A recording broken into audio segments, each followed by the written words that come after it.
So earlier on I noted kind of a puzzle about government versus regular people. If virtuous Vanny decides that you shouldn't buy sugar and eat sugar and then forbids you from doing that, you call the cops and she gets arrested. If on the other hand your congressperson decides that and the government forbids you from doing it, you can't call the cops. The cops will be the ones that will help make sure you're not allowed to do it. So what could justify that?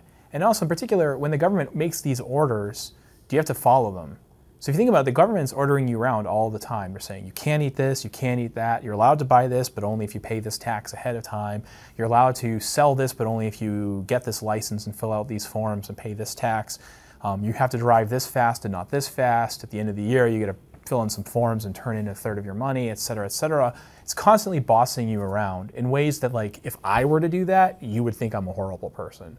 But if the government does it, we think it's okay. So what could justify that? And why do you have any obligation to go along with those rules? So let me just introduce a couple concepts. Philosophers talk about what we call government legitimacy and government authority. And these are separate concepts. And they're not always used exactly the same way by every philosopher, but this is how I'm going to use them. The word legitimacy refers to the right to create rules and enforce them, and violently perhaps. If you think about it, government rules are enforced with violence. So if you get a speeding ticket, what they might just say is, well, you were speeding, we order you to pay $25 on the top of whatever you were doing. That's just another order. But eventually, if you don't pay that ticket, they'll forbid you to drive, which is just an order that you don't drive. But if you keep driving, eventually what will happen is they'll come with lights blazing and beat you up and throw you in jail, or perhaps worse. So every time the government makes a rule and enforces it, it's effectively threatening you with violence, perhaps even to the point of death if you continue resisting. Authority, on the other hand, refers to something like a power to create in other people an obligation to do something. So when they command you to do something, you have to do it. And in particular, it has to be because they said so. So if you think about it, like you do have, is there an obligation to obey the law? Well, the law sometimes requires you to do things you have pre-existing moral obligations to do. So I have an obligation not to kill you that exists independently of the law, and vice versa. So yeah, there's a law that says I'm not supposed to murder you, but I also have a moral obligation not to do that. So it's not clear that I have to do it because the law says so. It looks like I just have to do it because that's what morality requires, period. So we have to look for the question, are there laws or rules that you have to obey because the government commands you to do so? Like, I have to pass in my taxes because I'm told to do so. I have a moral duty to do what the government says. Surprisingly, even though the typical political philosopher is, probably a moderate Democrat and, fairly, into the state and advocates having a nation state and a fairly strong nation state, the kind of dominant view in political philosophy right now is skepticism about government authority, skepticism about whether there is any such thing as an obligation to obey the law. So the average view now is what's called philosophical anarchism. So philosophical anarchism is really the view that governments can be legitimate, but they're not authoritative, which means that it's okay for governments to exist of a certain sort. It's okay for them to create and enforce certain kinds of rules, but you don't actually have an obligation to obey any of the rules because the government says so.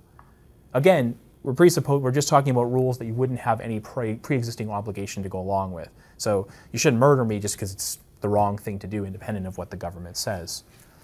So throughout history, though, most people have believed in the duty to obey the law. Most people now believe there is such a thing as a duty to obey the law. But it's kind of puzzling why there would be. Like, why would the government be allowed to create an obligation in you when the average person wouldn't? What could possibly justify that?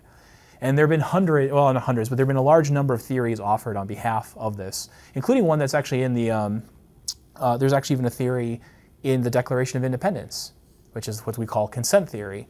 The idea that, this is what I've heard in civics classes all growing up. Well, government has authority because it rests upon the consent of the governed.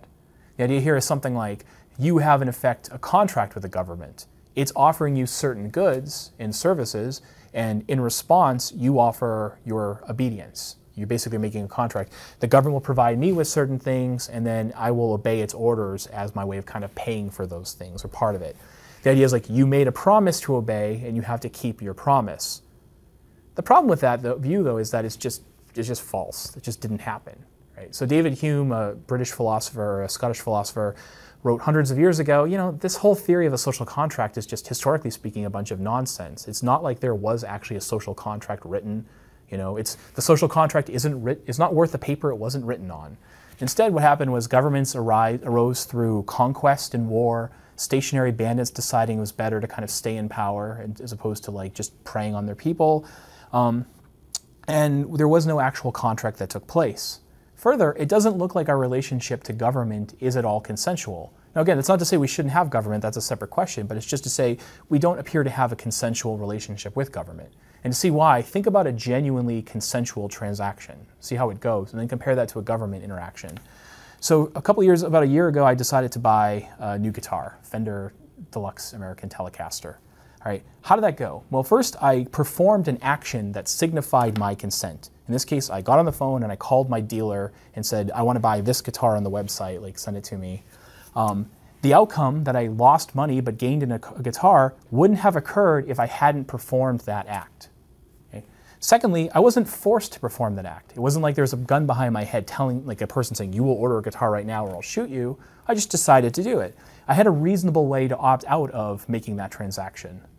I could have just decided not to. There's no threat or anything like that. Further, had I explicitly said, I will not buy the guitar, then it wouldn't have happened. Like, so if my dealer had called me and said, I'd like to sell you a Telecaster, you'd like to buy it, and I say no, well, my no means no, and then the transaction wouldn't have occurred. And finally, when I give the dealer the money, they have to send me the guitar in response. So if I give them the money and they never send it to me, I didn't consent to that transaction, and I can sue them for fraud and so on. They're required to hold up their end of the bargain. That's how a genuine consensual transaction goes. And if you lose any of those kinds of conditions, it's no longer consensual. If you think about it, though, your relationship to government doesn't have any of those features at all. It's not just missing one of them, it's missing all of them. So there's no particular act that you have to do to signify consent. Like if you don't do this, then you do this to signify consent. Some people say, well, what about voting? Don't I signify consent by voting? No, not really, because if you vote for, regardless of what you want, if you vote for it, it's going to happen anyways. If you don't vote for it, it's going to happen anyways. If you decide not to vote at all, it's going to happen anyways. Your vote doesn't make a difference. Right? Your vote has a vanishingly small chance of having any effect on any electoral outcome. So that doesn't seem like you have any sort of autonomous control over that. It doesn't look like what happens when you say buy a sandwich or buy a guitar, where you say I want it and then you get it. Further, you have a reasonable way of opting out of most transactions, but you don't when it comes to government. It's not like you can say, well, I just don't feel like playing by the rules. The government then says, okay, well then we're going to force you to do it anyways, and if you don't like it, you can go die, basically. So some people would say, well, you tacitly consent to government because you decide to continue living in a particular place, right? So therefore, you kind of tacitly consent to the idea that you're willing to put up with the rules there. And there's something intuitive about that, something intuitively appealing. So imagine you're at a party, and I say, like, we're all at a party together, and I say, okay, here's the deal. At the end of this party, you all have to help me clean up the mess that we make. And if you don't like that, leave right now.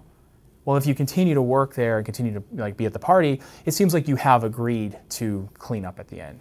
Now, is that what's happening with government? It doesn't really look like that. It looks like governments have claimed all the livable land in the entire world. Like you can't even move to Antarctica if you want to because they forbid you from doing that.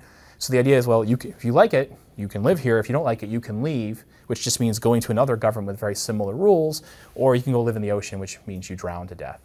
So David Hume jokes about this. He says, this is kind of like, imagine you've been kidnapped and at night, and you wake up and you're on a ship, and the captain says, around here, I'm the boss. If you don't like my rules, you can leave. You're free to leave any time.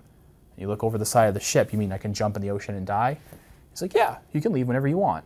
Well, when you remain on the ship, it doesn't look like you've tacitly consented to the captain's rule. It doesn't seem really plausible. And suppose there's that captain and there's 30 other captains with almost identical ships. Now you might decide to hop from one ship to another if you're lucky. And in a sense, you pick one ship over the other 29 in that case, but you haven't really consented to be on a ship in the first place because your choice is live in a ship or die. That'd be like equivalent to me saying, let's say I'm kidnapped by 30 women and they say, you will marry one of us or we'll kill you, but you get to pick which one. Well, when I agree to marry this one around the other one, I don't really agree to be married. So it doesn't look like it's genuinely consensual. Further, when you actively dissent, the government doesn't care. For them, your no doesn't mean no, your no means yes. So imagine you've been pulled over and the cop says, looks like you have a lot of smoke in your car. Have you been smoking marijuana? Yes, I have. Well, marijuana is illegal. I'm going to throw you in jail for that. You can't say, oh no, you don't understand. I dissent from the marijuana law. Oh, I'm sorry, sir. You're free to go on your way. Or, when you're passing in your taxes at the end of the year, some people think you can do it doesn't work. You can't say, no, I'm not going to pass in taxes this year. I just disagree with tax laws. They don't care. They'll do it anyways. So this is unlike a genuine transaction or consensual transaction where when you dissent from something, when you say no, it doesn't happen. With the government, when you say no, it happens anyways. Finally, in a genuinely consensual relationship, remember, when you transact, you each have to do your part of the bargain. If I give money to the guitar dealer, he has to send me a guitar in response, or I didn't consent to that transaction. It turns out the government doesn't think it owes you that. So you have to pay taxes, you have to obey and do these other things, but the Supreme Court has multiple times ruled that the government does not owe you in particular protection. There have been Supreme Court cases where someone has called the cops don't show up, the person gets beaten or raped or worse, and then people sue the government saying they didn't hold up their end of the bargain, and the Supreme Court says, no, the government doesn't owe protection to any individual person, it just owes a general protection to people in general. So it looks like none of the relationship to government isn't consensual at all. Right? So this theory, the consent theory, even though it's really popular, it just doesn't work. Our relationship to government doesn't appear to be consensual. So then the question is, are there any other kinds of theories of government authority that could explain why government has authority if this one doesn't? And I'm not going to go through all of those now, but I would invite you to look into those theories. Nevertheless, the typical philosopher now thinks, look, we've spent 2,500 years, at least since Plato, trying to come up with a theory of government authority, and it looks like none of them work. So the best view probably is just that government doesn't have authority. That doesn't necessarily mean we should get rid of government. Maybe it's a useful thing to have. Maybe it's useful to allow some people to create rules and enforce them, but it might mean that none of us have an actual obligation to obey those rules.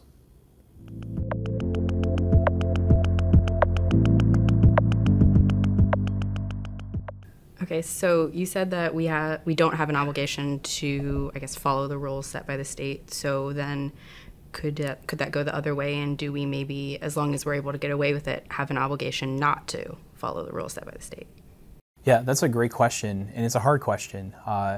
So you talked about getting away with it, because and that's important, because imagine that there's a person committing a bunch of injustice, and you could maybe fight that person back, but you'll get killed in the process. We wouldn't normally think you're obligated to fight back because you'd be under duress. Like the fact that you could be hurt seems to be a problem.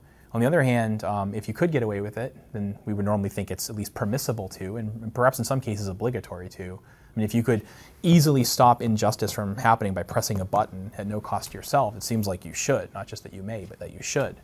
So I'm glad you asked that question, because you're bringing up an implication, kind of an unnoticed implication of the lack of government authority. It's going to mean something like, when governments are committing severe injustice, it's at least permissible for you to resist it, and it might even be obligatory if you can do so easily.